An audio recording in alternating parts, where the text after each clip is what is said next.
Well, well. My black ex-wife. Still dressing above your class, I see. A supermarket parking lot. Ashford, Georgia. Rain just stopped. Mud puddles everywhere. Derek, please. I'm just getting groceries. Groceries? He laughs. His blonde mistress laughs louder. A black woman from the projects buying organic? Know your place, Penny. I'm 7 months pregnant. Please, just let me... Pregnant. His eyes drop to her belly. Disgust. Some ghetto thug knocked you up? Back where you belong. He guns the Escalade straight through the muddy puddle. Brown filth explodes, drenching her face, her coat, her pregnant belly. His mistress waves. Bye-bye, welfare queen. Penny stands frozen, dripping mud, silent. She does not cry. She does not scream. She dials one number. William, come home. Now. Derek Harrison believes he just destroyed his poor black ex-wife in front of his new woman. He has no idea who she married. He's about to find out. Stay. 6 hours earlier, Penelope Ellis wakes to the sound of rain against glass. The Craftsman House in Inman Park sits quiet in the gray morning light. Original hardwood floors creak beneath her feet. The kitchen smells of yesterday's coffee. Blueprints spread across the dining table, something about an expansion project in Ashford. Penny does not look at them closely. Her husband's work is his own. She is 32 years old, 7 months pregnant. A preschool teacher at Sunshine Academy. These are the facts of her life now. 4 years ago, she could not buy groceries without permission. 4 years ago, she apologized for breathing too loudly. She is done being small. Penny moves through her morning routine with careful efficiency. She showers. She dresses. The beige coat, her favorite, bought with her own money. She packs her lunch. A turkey sandwich. An apple. Small choices. Ordinary choices. The kind that once felt revolutionary. Her husband left before dawn. Meetings with county commissioners, he said. She kissed him goodbye in the darkness, his hand warm against her belly where their daughter kicked. William Ellis works in real estate. That is what Penny tells colleagues when they ask. It is technically true. It is also wildly incomplete. But Penny likes incomplete. Incomplete means privacy. She drives a Honda CR-V, 4 years old. She refused the Mercedes William offered. Too flashy. Too much attention. The route to Sunshine Academy takes her through downtown Ashford, past the car dealerships with their bright flags. She drives past Harrison Motors every morning, the flagship location, 3 acres of gleaming inventory. She does not look at it. She does not slow down. Derek James Harrison is her past. William Thomas Ellis is her present. She has worked hard to keep them separate. At school, the children swarm her. Miss Penny, Miss Penny, look what I drew. She kneels, carefully, one hand on her belly, and examines a crayon portrait of a purple dog. Beautiful, she says. Tell me about him. This is what she loves. The small moments, the uncomplicated joy. The children do not know about her first marriage. They only know that Miss Penny smells like vanilla and always has extra snacks. Her colleague Sarah pokes her head into the classroom at noon. How's William? Still busy? Always, Penny says. You know how it is. Sarah does not know how it is. Sarah does not know that William's project involves $2 billion in real estate. Sarah does not know that the man Penny married could buy this entire school district without noticing. Penny prefers it this way. At 2 o'clock, she gathers her things. The afternoon is free. She decides to stop at Eastgate Shopping Center for groceries. Milk, bread, the organic peanut butter William likes. October 15th, a Tuesday. An ordinary afternoon. She has no idea what is waiting in that parking lot. The drive takes 15 minutes. Penny listens to a podcast about early childhood development, making mental notes for next week's lesson plan. The rain has stopped, leaving the roads slick and shining. Ashford is a small town trying to be bigger. Strip malls and fast food chains, a downtown that peaked in 1985. Everyone knows everyone, which means everyone knows everyone's business. Penny learned this the hard way during her marriage to Derek. The whispers, the looks, the way people pretended not to see the bruises she tried to hide. She shakes off the memory. That was another life, another woman. The woman she is now does not flinch at loud noises. The woman she is now sleeps through the night. The woman she is now is building something beautiful, a family, a career, a future. The Eastgate shopping center appears on her right. She signals, turns, finds a parking spot near the entrance. Her phone buzzes. A text from William. Home by 7. Love you. How's our girl? She smiles. Types back. Kicking up a storm. See you tonight. She has no idea that in 20 minutes, everything will change. The Eastgate shopping center parking lot is half empty at 2:07 p.m. Penny parks near the entrance. The rain has stopped, but puddles remain, shallow lakes reflecting the gray October sky. She gathers her purse, checks her phone, and steps out of the car. The air smells of wet asphalt and fallen leaves. She does not notice the black Escalade idling 3 rows away. Inside the store, she moves through the aisles with purpose. Milk, bread, peanut butter. A package of onesies catches her eye, yellow, with tiny ducks. She adds them to her cart. Their daughter will look perfect in yellow. The checkout line moves slowly. The cashier is new, fumbling with produce codes. Penny does not mind. She watches the rain begin again through the automatic doors. At 2:34 p.m., she exits the store. The Escalade has moved. It now sits directly across from her car, engine running. Penny sees him before he sees her. Derek Harrison. Her stomach drops. Not fear. She is past fear. Something colder. Recognition of a threat she thought she had escaped. He is 38 now. Still handsome in that aggressive country club way.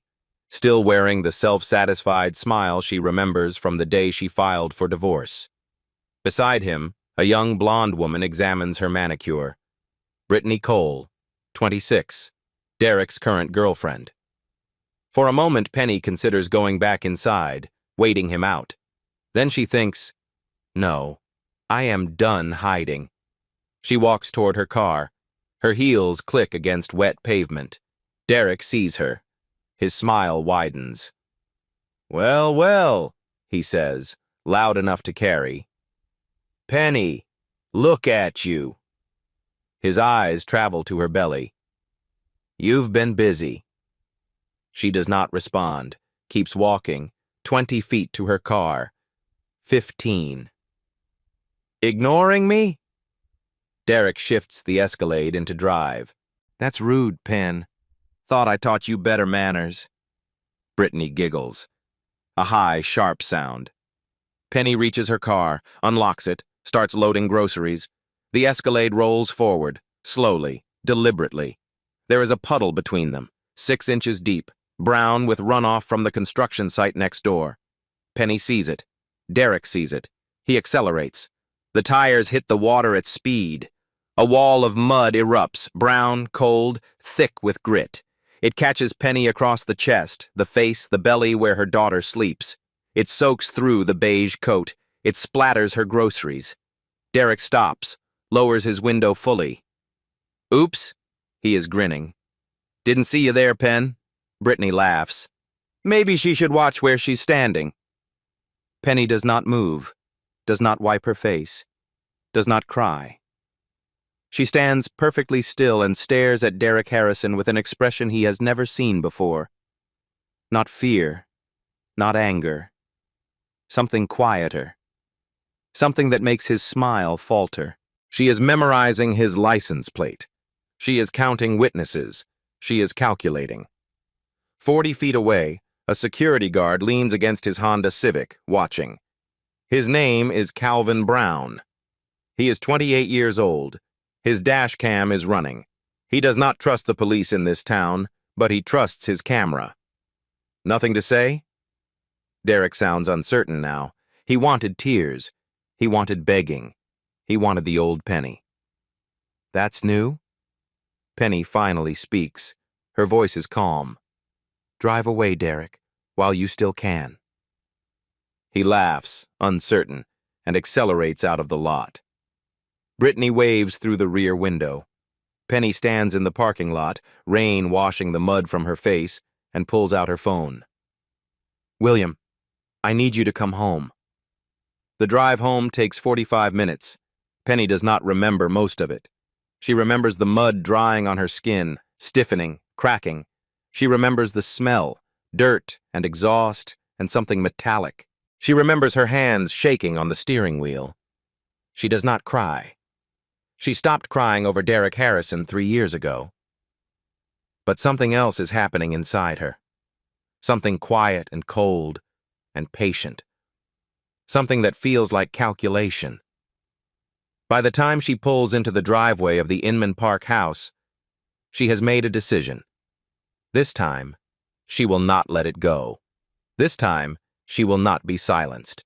This time, Derek Harrison has picked the wrong woman. The Ashford Police Department smells of burnt coffee and old carpet. Penny sits in a plastic chair, her coat still damp, a manila folder in her hands. Across the counter, Officer Jennings types with 2 fingers, his eyes fixed on his screen. So, you're saying, he reads from his notes, that your ex-husband drove through a puddle and splashed you.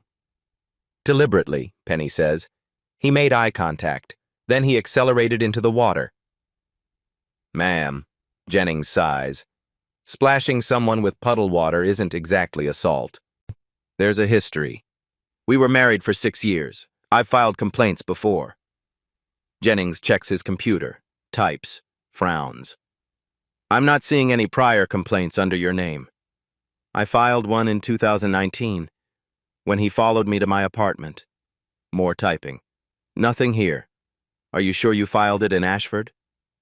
Penny is sure. She remembers the officer's name, the case number, the promise to follow up that never came. But the record is gone, erased, as if it never happened.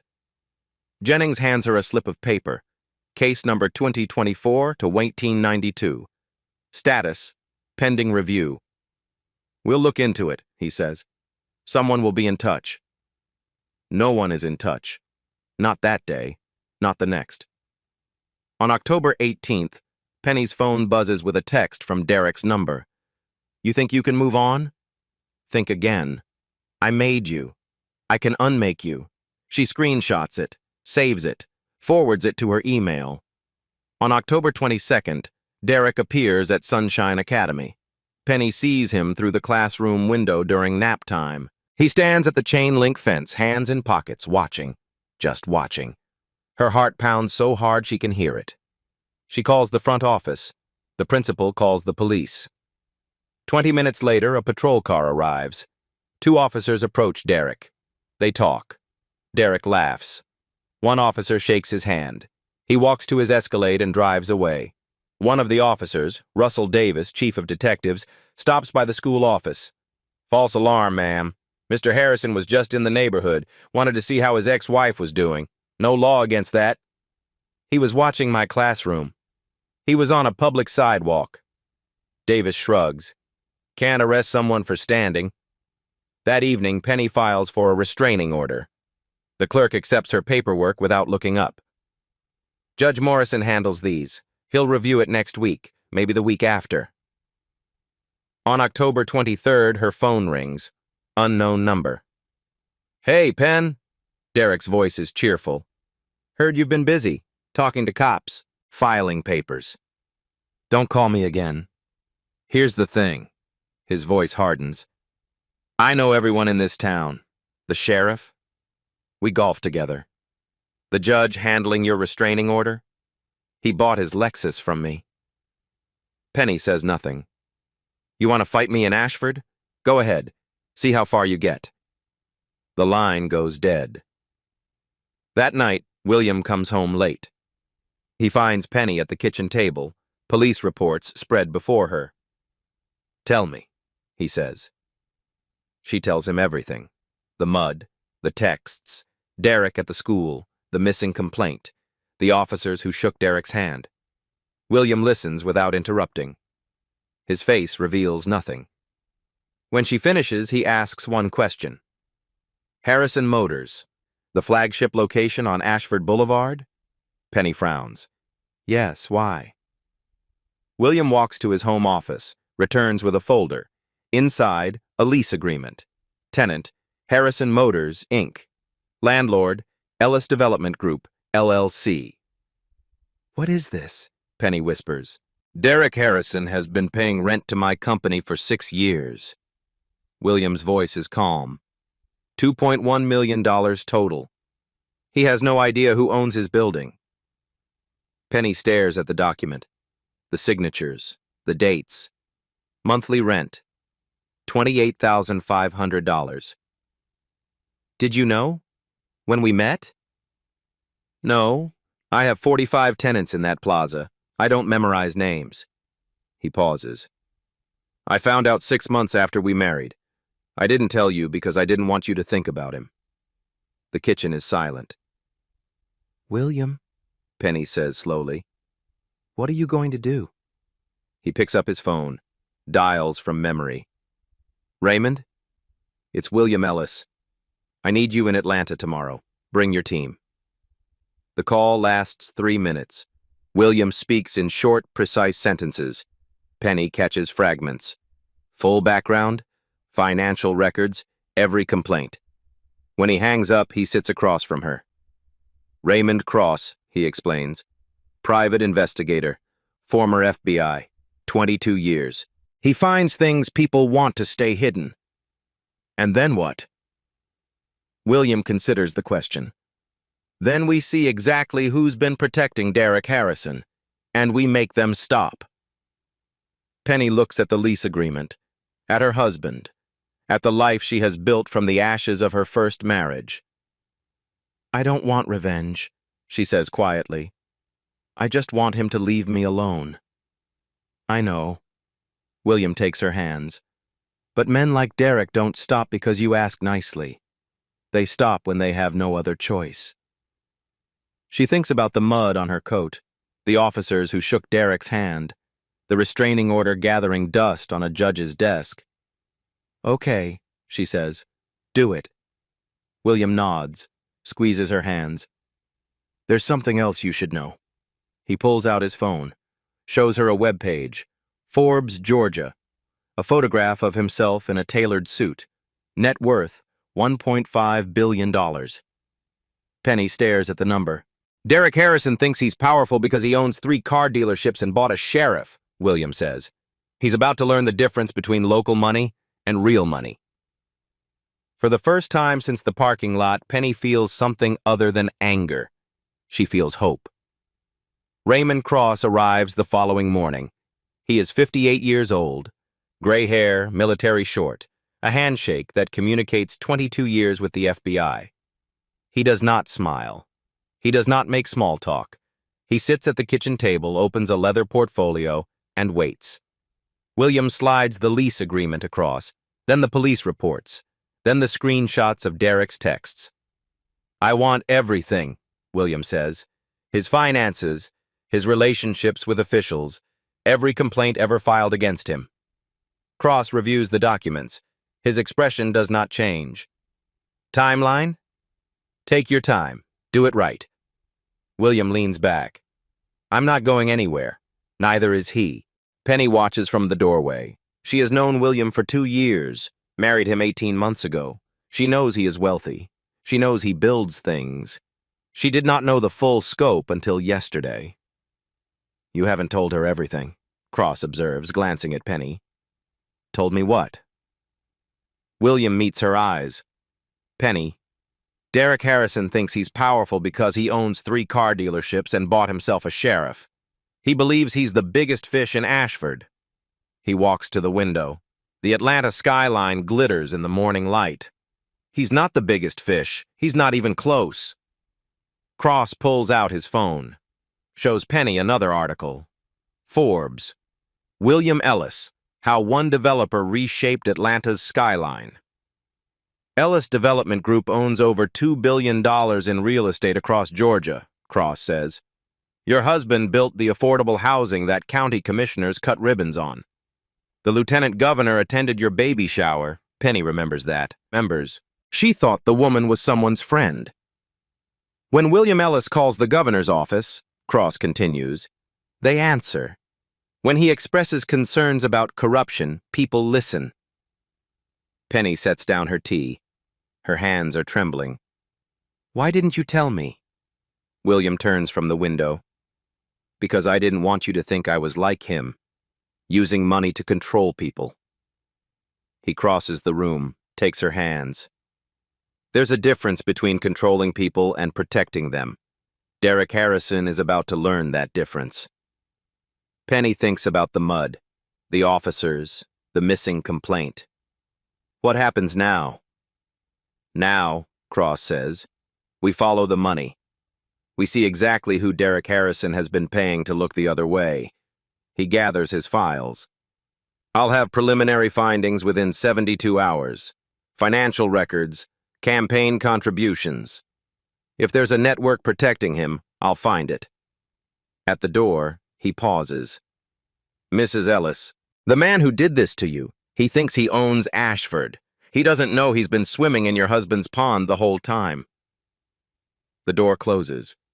Penny stands in her kitchen, her husband's arm around her shoulders, and feels something she has not felt in years. Not hope, not yet, but the beginning of it. That night, Penny cannot sleep. She lies in bed, one hand on her belly, staring at the ceiling. William breathes steadily beside her, but she knows he is awake too. What if it doesn't work? She whispers. It will work. How do you know? William is quiet for a moment. When he speaks, his voice is soft. Because Derek Harrison has spent 15 years believing his money makes him untouchable. He's never met someone with more. He doesn't know the rules are different at this level. What rules? At his level, money buys protection. At my level, money buys accountability. He turns to face her. Every donation he made, every favor he called in, every complaint that disappeared, it's all documented somewhere, and Raymond will find it. Penny thinks about this. I'm scared, she admits. I know. William pulls her close. But you're not alone anymore. You haven't been alone since the day I met you. She closes her eyes, feels her daughter kick. Maybe hope is not so far away after all. Raymond Cross works fast. Within 48 hours, he has assembled a team, 2 forensic accountants, a paralegal specializing in public records, and a contact inside the Georgia Secretary of State's office. They set up in a conference room at Ellis Development headquarters. Whiteboards line the walls. Documents pile on every surface. The coffee machine runs 20 hours a day. On October 27th, Cross delivers his first report. The complaint your wife filed in 2019, he tells William. It wasn't deleted. It was moved. Archived in a restricted folder only supervisors can access. He produces a printout. Complaint No. 2019-0445. Filed by Penelope Harrison. Status: archived. Archived by Sergeant Russell Davis. Davis is now chief of detectives, Cross continues. The same officer who told your wife that Derek Harrison was just standing on a public sidewalk. Penny stares at the document. Her own words, typed 5 years ago, hidden, as if she never mattered. It gets worse, Cross says. Campaign finance records. Derek Harrison has been contributing to Sheriff Tom Bradley since 2020. The numbers are precise. $15,000 per year. 4 years, $60,000. But that's just direct contributions. Cross flips the page.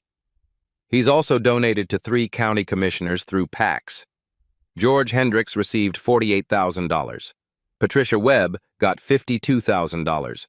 James Thornton, $41,000. Total network investment, Cross summarizes, $201,000 across 4 elected officials. That's what it costs to own Ashford County. William studies the numbers. Can we prove they knew that they were protecting him for money? Cross smiles, the first smile Penny has seen from him. I have emails. He produces another document, an email chain from Ashford Police Department's internal server. The first email, dated September 2019, from davis.r@ashfordpd.gov to patrol supervisors at Ashford PD. Gov. Subject: Harrison complaint. Chief says hold off. He's a friend of the department. The second email, 3 weeks later, from davis.r@ashfordpd.gov to records@ashfordpd.gov. Subject: Archive request. Move complaint, Marr 2019-0445 to restricted archive. Per Chief Bradley's instructions. Penny reads the words 3 times. Her complaint was deliberately buried by the Chief of Police at the request of his donor. There's more, Cross says. Russell Davis purchased a home in March 2020, $380,000. His salary is $67,000. He put down $95,000 in cash. William nods. Follow it. Already am. But this isn't just one cop doing favors. This is a system. If you've ever had someone with power erase the evidence of what they did to you, you know why this matters. Stay with me. While Cross investigates, Sandra Moore begins her own inquiry. Sandra is 35, an investigative reporter for the Atlanta Tribune. She receives an anonymous tip on October 28th, a manila envelope containing Harrison's campaign contributions and a note. Look deeper. She does not know the envelope came from Raymond Cross. She does not need to. Within a week, Sandra has filed 17 public records requests. She has interviewed former employees of Harrison Motors. She has mapped the connections. What she finds makes her sick. It's not just your client's wife, she tells her editor. There are 3 other women who filed complaints against Harrison, all dismissed, withdrawn, or lost. Amanda Cole. Complaint filed 2018. Status: withdrawn, though Amanda never signed any withdrawal.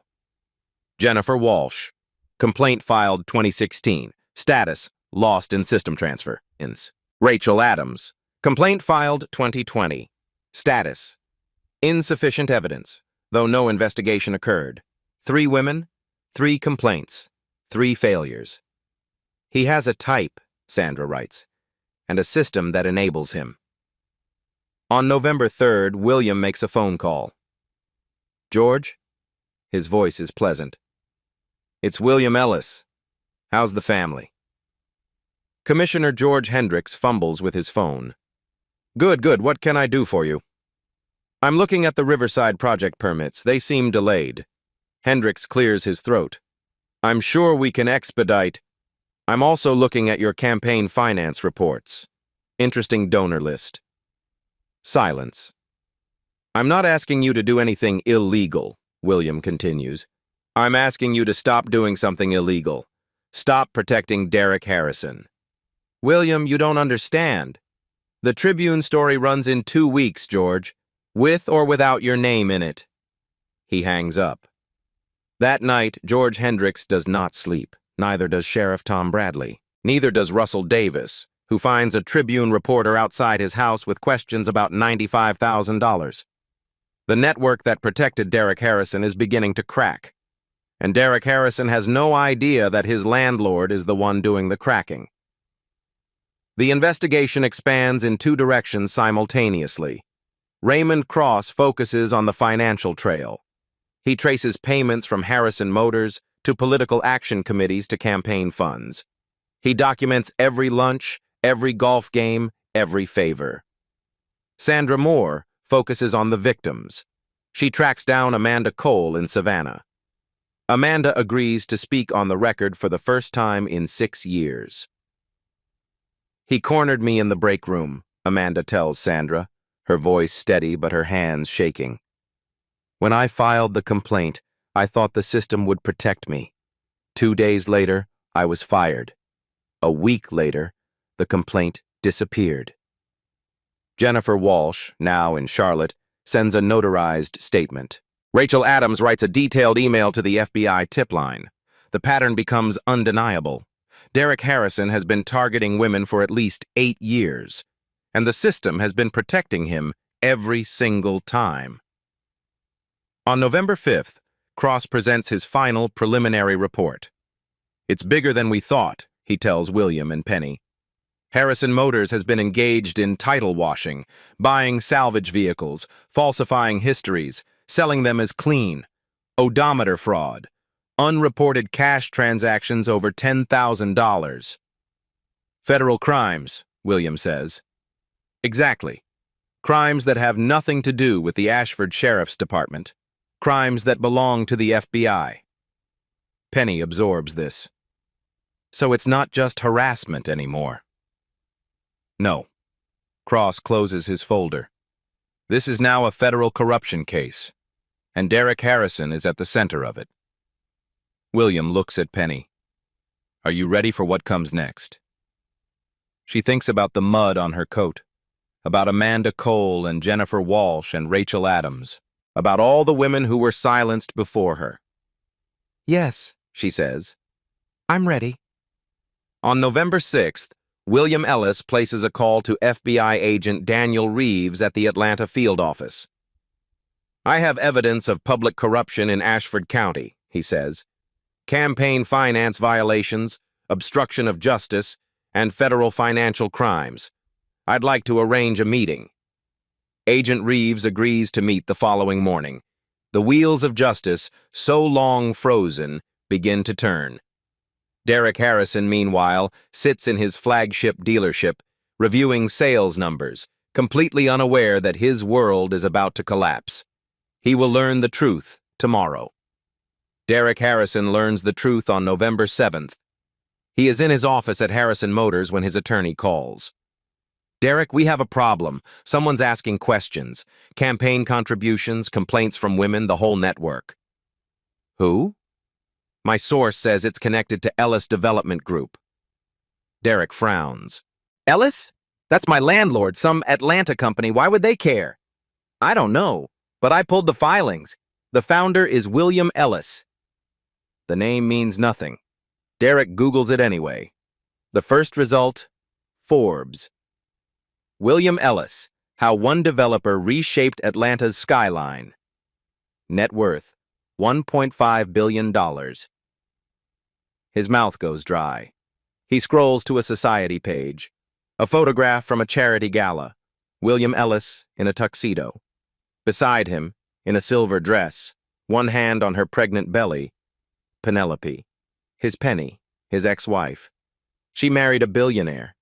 She married the man who owns his building. Derek's hand shakes as he sets down the phone. He stares at the framed lease agreement on his wall. He has been paying rent to Penny's husband for 6 years.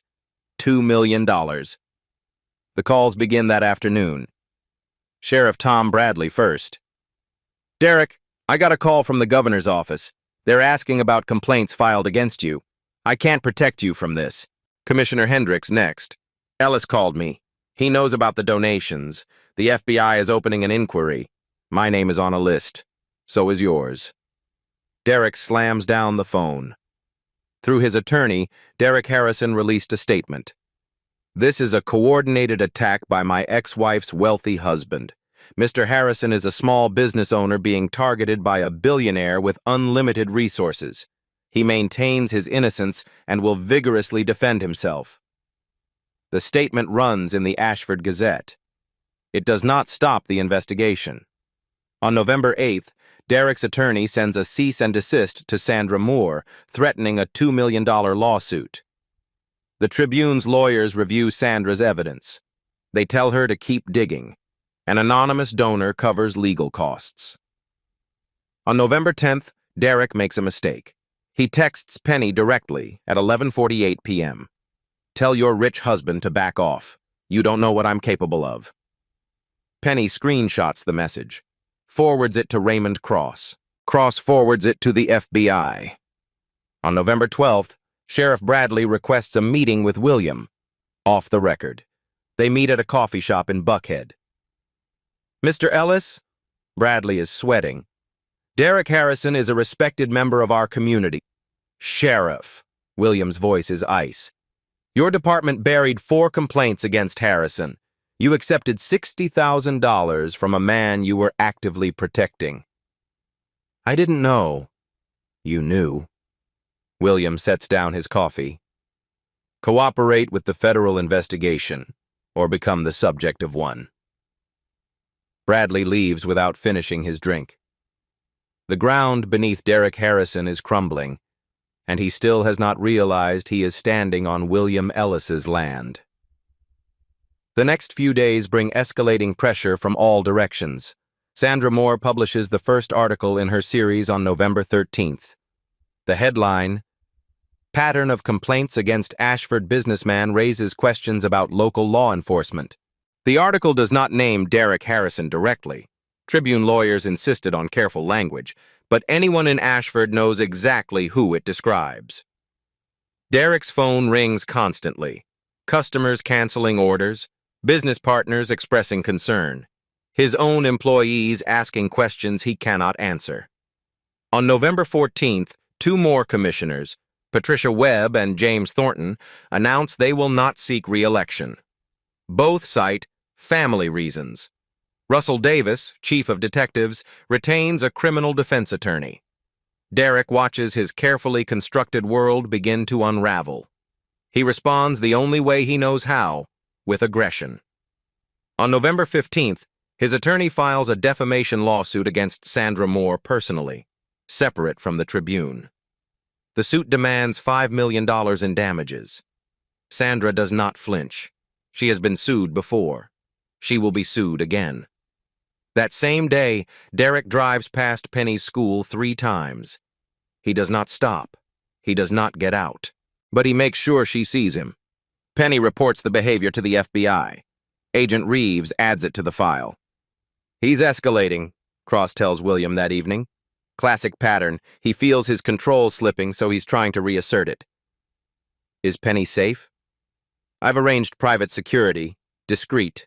She won't even notice they're there. William nods.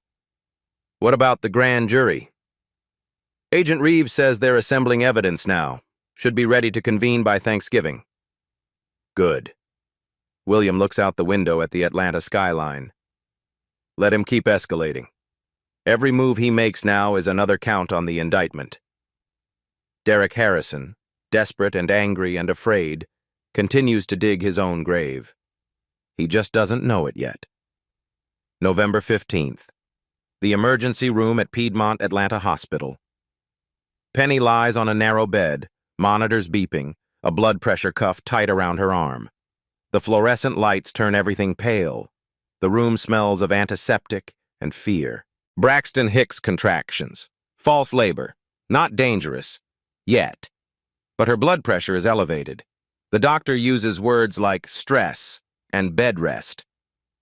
William sits beside her, his hand wrapped around hers. He has not spoken in 20 minutes.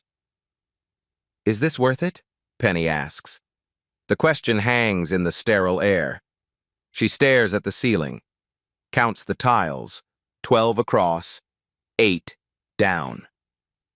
4 years, she says. I spent 4 years getting away from him, building a life, finding you. And now I'm in a hospital because of him. Again. The monitor beeps, steady, mechanical, indifferent. I just want to be left alone. I just want to raise my baby in peace. William does not answer immediately. He is thinking about the FBI inquiry, the Tribune story, the commissioners scrambling, the web he has spent 3 weeks dismantling. You deserve peace, he finally says. You deserve to be left alone. He pauses.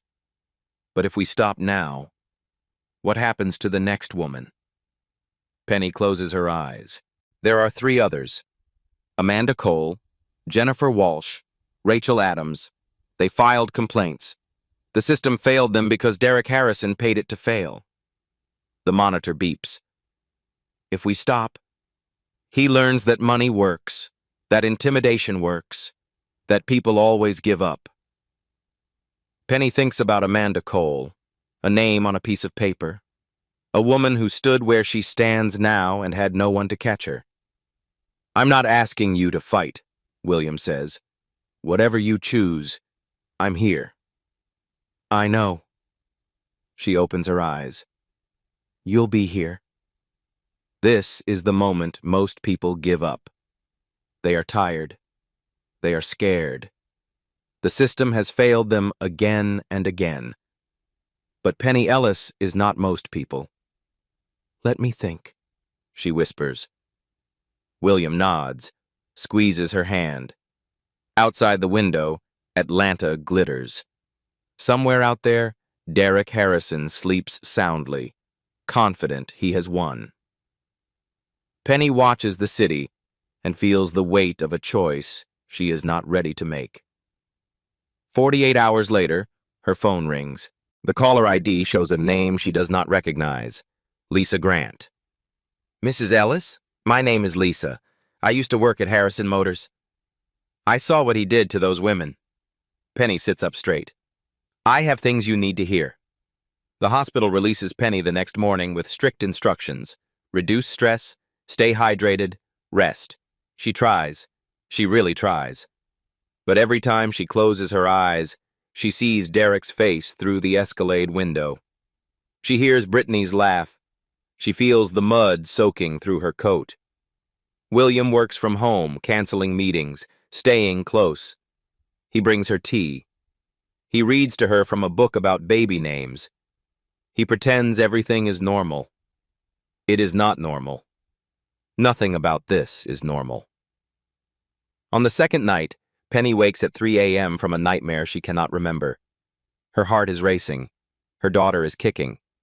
William is already awake, watching her. I keep thinking about them, she says. Amanda, Jennifer, Rachel. They were alone. They had no one. You're not alone. I know. She touches his face. That's why I can't quit. Because I have what they didn't. I have resources. I have you. If I give up now, what was the point of any of it? William is quiet for a long moment. Are you sure? No. She manages a small smile. But I'm going to do it anyway. The next morning, Lisa Grant calls, and everything changes. They meet at a coffee shop in Decatur, far from Ashford. Lisa Grant is 31 years old, nervous hands wrapped around a latte she has not touched. She was the receptionist at Harrison Motors for 4 years before she quit in 2022. I saw everything, she says. The way he treated women who came in alone, the comments, the touches that lasted too long. Penny listens. Amanda Cole worked in accounting. Derek cornered her in the break room. She filed a complaint. 2 days later, she was fired. What happened to the complaint? Same thing that happened to all of them. Lisa's voice is bitter. The sheriff's office said they couldn't find evidence. Amanda left town. She produces a folder. Names, dates, incidents. 3 pages, single-spaced. Jennifer Walsh was his girlfriend before Brittany. When she tried to leave, he followed her for weeks. She filed a restraining order. Denied. How? The judge bought his Lexus from Derek. Penny stares at the folder. Why now? She asks. Why are you coming forward? Lisa meets her eyes. Because you didn't give up. I heard Derek screaming at his lawyers. He's scared. For the first time in 15 years, he's actually scared. She slides the folder across the table. I can't stay quiet anymore. The next week brings more voices. Sandra Moore tracks down Amanda Cole in Savannah. Amanda agrees to speak on the record. Jennifer Walsh sends a notarized statement from Charlotte. Rachel Adams writes to the FBI tip line. Pastor David Coleman of Ashford First Baptist issues a statement. If William Ellis says there is corruption in our county, we believe him. The NAACP calls for an independent investigation. Local business owners distance themselves from Derek Harrison. Penny watches the tide shift from her living room. How does it feel? William asks. She considers the question. Like I'm not alone. For the first time in years. Like someone finally believes me. William pulls her close. They believe you because you told the truth. Everything else follows from that. The FBI inquiry expands on November 20th. Derek Harrison's world is closing in. The shift happens faster than anyone expected. Within days of Lisa Grant coming forward, 2 more former employees contact Sandra Moore. Then a customer who witnessed Derek's behavior at the dealership. Then a woman who dated him briefly in 2015. Each story is different. Each story is the same. He's been doing this for years, Sandra tells her editor. The only reason he's never faced consequences is because he bought the people who were supposed to hold him accountable. The Tribune runs the second article on November 19th. This one names Derek Harrison directly. It includes quotes from Lisa Grant and Amanda Cole. It details the campaign contributions, the archived complaints, the pattern of protection. Derek's attorneys threaten to sue. The Tribune's lawyers invite them to try. On November 20th, FBI agent Daniel Reeves calls William Ellis. We're convening a grand jury. Based on the evidence you've provided and our own investigation, we have enough to proceed. William hangs up, looks at Penny. It's happening. She takes a deep breath, places her hand on her belly. Good. Calvin Brown does not trust the police. He is 28 years old, a security guard at Eastgate Shopping Center. He has seen how complaints get handled in Ashford, which is to say, they do not. On October 15th, he watched a man in a black Escalade deliberately splash a pregnant woman with mud. He watched her stand there, dripping, while the man laughed. His dash cam recorded everything. He kept the footage. He did not give it to police. On November 20th, Raymond Cross finds him. Mr. Brown, I understand you were working on October 15th. Calvin tenses. Who's asking? Someone who wants to help the woman who got splashed. Cross shows his credentials. I'm not with Ashford Police. Calvin studies him. I kept the footage. I knew no one would believe a black woman over a rich white guy in this town. Cross nods. Would you share it with the FBI? Calvin laughs. FBI? For real? For real. A pause. Ellis? The man who built Riverside Community Center?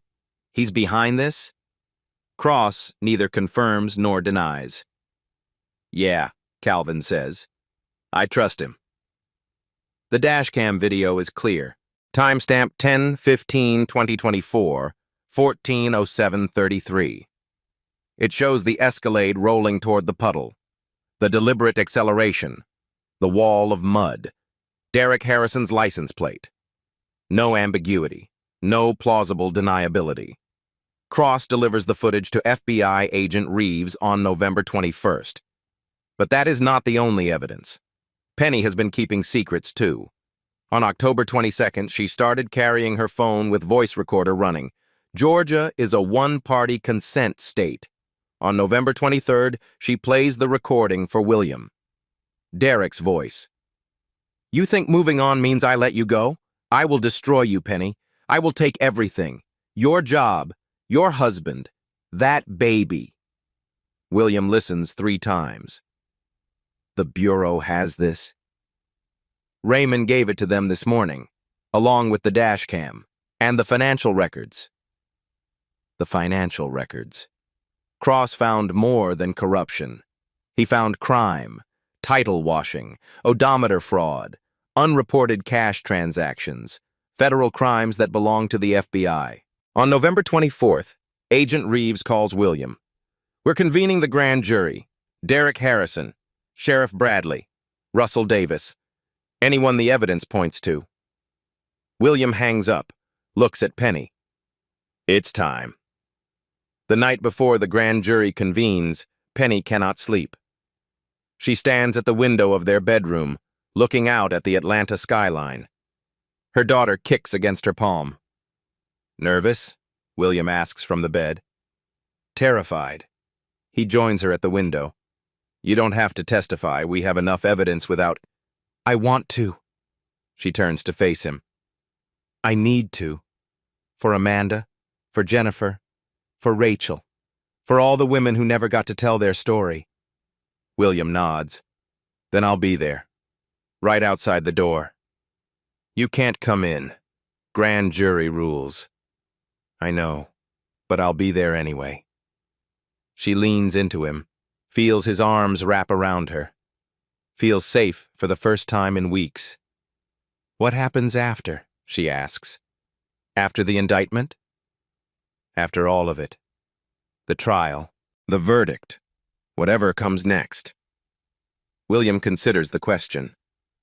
We build, he says finally. That's what we do. We build something better than what was there before. Penny thinks about the empty building where Harrison Motors used to be, about the community health center William plans to put there. I like that, she says. They stand together at the window, watching the city lights. Tomorrow, everything changes. November 25th, Federal Courthouse, Atlanta. Derek Harrison arrives with 3 attorneys. Expensive suits, confident strides. He wears a charcoal blazer and a smile that does not reach his eyes. The smile fades when he sees the evidence list. 52 counts. Stalking, harassment, wire fraud, tax evasion, conspiracy to obstruct justice, 15 to 25 years. The grand jury room is closed to the public, but the story leaks through attorneys and clerks. Derek invokes the Fifth Amendment. Every question, every count. Did you deliberately splash Penelope Ellis with mud? Fifth Amendment. Did you send threatening texts to your ex-wife? Fifth Amendment. Did you contribute money to Sheriff Bradley expecting favorable treatment? Fifth Amendment. The evidence speaks for him. Dash cam footage, audio recordings, text messages, emails, financial records, testimony from Lisa Grant, Amanda Cole, Jennifer Walsh. A pattern spanning 8 years. 5 women. A system designed to silence them. Sheriff Bradley resigned that morning. Russell Davis is negotiating cooperation. Commissioner Hendricks resigned 3 days ago. Derek Harrison's attorney released a statement. This is a politically motivated witch hunt by a billionaire with unlimited resources. Mr. Harrison maintains his innocence and looks forward to clearing his name. The grand jury deliberates 6 hours. They return an indictment on all 52 counts. Bail, $750,000. GPS monitoring. No contact with Penny or any witness. Derek writes the check with shaking hands. Outside the courthouse, cameras flash. A black sedan pulls up. William Ellis steps out. He is not here to gloat. He is here to take his wife home. Penny emerges from a side door, escorted by marshals. She looks tired. She looks relieved. Across the plaza, Derek is led to the bail bondsman. He sees William. Sees Penny. William meets his gaze. Does not smile. He simply nods. Once. Then he opens the car door for his wife, and they drive away. The drive home is quiet. Penny watches the city pass through the window. The courthouse shrinking behind them. The skyline growing ahead. How do you feel? William asks. She considers the question carefully. Empty, she says finally. I thought I'd feel, I don't know, triumphant, vindicated. And you don't? I feel tired. She touches her belly. I feel like I've been carrying something heavy for a very long time, and I just set it down. William reaches for her hand. That's not nothing. No, she agrees. It's not.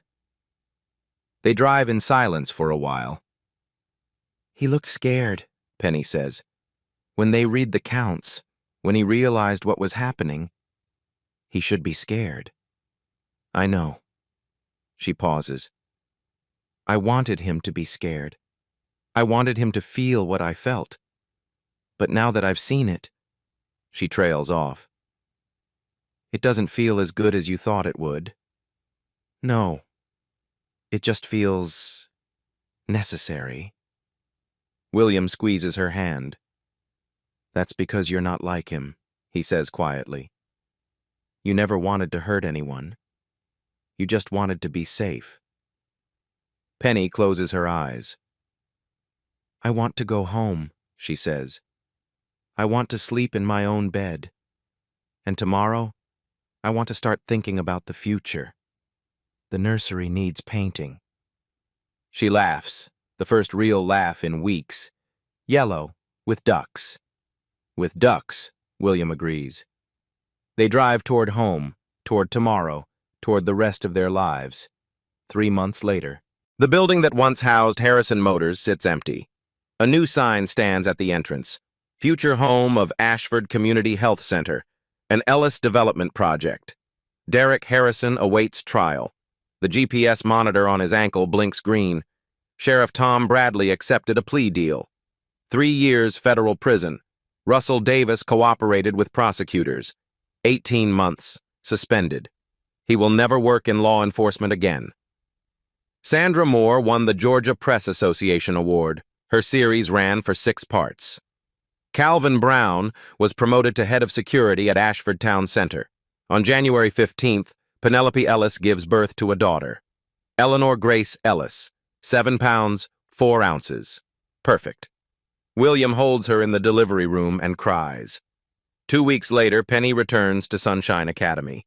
She drives her Honda down Ashford Boulevard, past the empty dealership, through the intersection where she once drove in fear. It is raining. The road is wet. Puddles gather at the curb. She does not slow down. She does not flinch. She just drives. Derek Harrison thought mud could break her. He was wrong. She had already walked through fire. Some people believe power means making others afraid. William Ellis knows better. Power means building something that lasts. Penny Ellis understood this before she met either of them. She just needed someone who saw it too. If this story stayed with you, if you have ever been told your voice does not matter, share it. Subscribe. The receipt always comes due.